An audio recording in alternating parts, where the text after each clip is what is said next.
آج ہمارا اخلاق، ہمارا کردار اس قدر گراوٹ کا شکار ہو گیا. میں اس جمعے کو بیان کر رہا تھا کہ میرا ایک دوست ننکانہ گیا ہے، اور جب وہ اس کو شوق پیدا ہوا کہ میں گردوارہ دیکھ لوں سکھوں کا، تو وہ کہتا ہے میں جوتے اتار کے اس فکر میں تھا کہ جوتے سنبھالوں اور کسی سمت رکھوں، تو ایک سکھ اہلکار آگے بڑھ کے مجھے کہتا ہے چھوڑ دے جوتے، یہ مسلمانوں کی مسجد نہیں گردوارہ ہے. تو کہتا ہے میں ڈوب گیا، میرا جی چاہتا میں جذب ہو جاؤں زمین کے اندر. آج یہ ہماری حالت ہے کہ ہمارے ملک کے اندر رہنے والے سکھ بھی ہمیں تانا دے رہے اور ہم ان کو جواب نہیں دے سکتے. ہماری حالت ایسی ہی ہے. اور آؤ تمہیں ایک وہ کہانی بھی سناؤں. مسجد شاہی ہے اور اس کے تھڑے پہ گداگر مانگ رہا ہے کہ ایک انگریز افسر آیا اور اس نے اندر جانا تھا، تو گداگر نے اس کے سامنے ہاتھ پھیلا دیا. اس نے بٹوا نکالا اور کچھ پیسے رقم جو ہے اس کی ہتھیلی پہ رکھے اور دوبارہ بٹوا جیب میں ڈالنے لگا، پھسل گیا، نیچے گر گیا، وہ اندر چلا گیا. گداگر نے وہ بٹوا پکڑ لیا.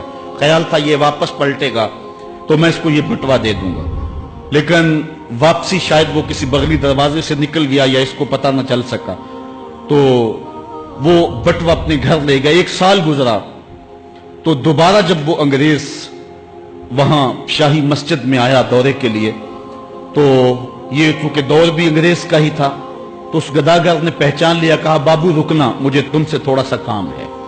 خیر وہ جلدی سے بھاگ کے گیا، گھر سے بٹوا لے آیا جس میں ہزاروں روپے تھے، اور اس نے انگریز کو پیش کیا. اس نے حیرت سے کبھی بٹوے کو دیکھتا اور کبھی اس کو دیکھتا. کہا تمہیں یاد ہو نہ یاد، تمہارا بٹوا گر گیا تھا اور میں نے سنبھال کے رکھا ہوا. اس نے کہا میں یہ نہیں دیکھ رہا، میں یہ دیکھ رہا ہوں تم گداگر ہو ذات کے، اور ایک بٹوا جس میں اتنی کرنسی ہے، اتنی رقم ہے کہ تم اچھا گھر، اچھا مکان اور اچھا کاروبار سیٹ کر سکتے تھے، اور تم نے یہ بٹوا ایک پورا سال ہو گیا سنبھال کے رکھا.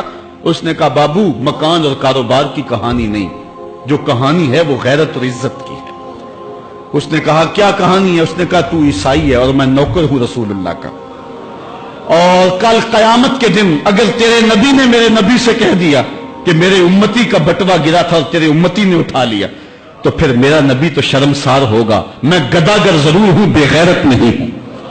اس دور کے گداگاروں کی کہانی یہ آپ کو سنا رہا ہوں.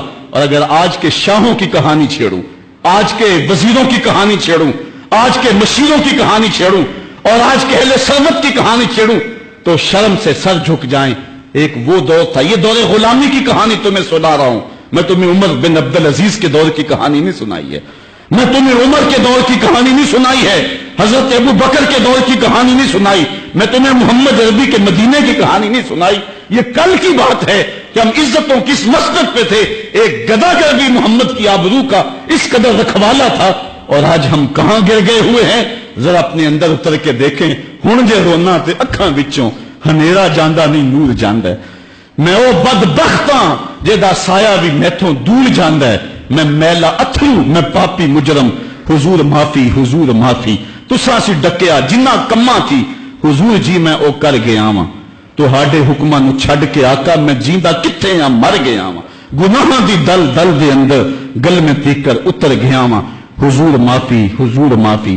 ہم نے اللہ کے رسول سے بھی معافی مانگنی ہے اور ہم نے اللہ سے بھی معافی مانگنی ہے.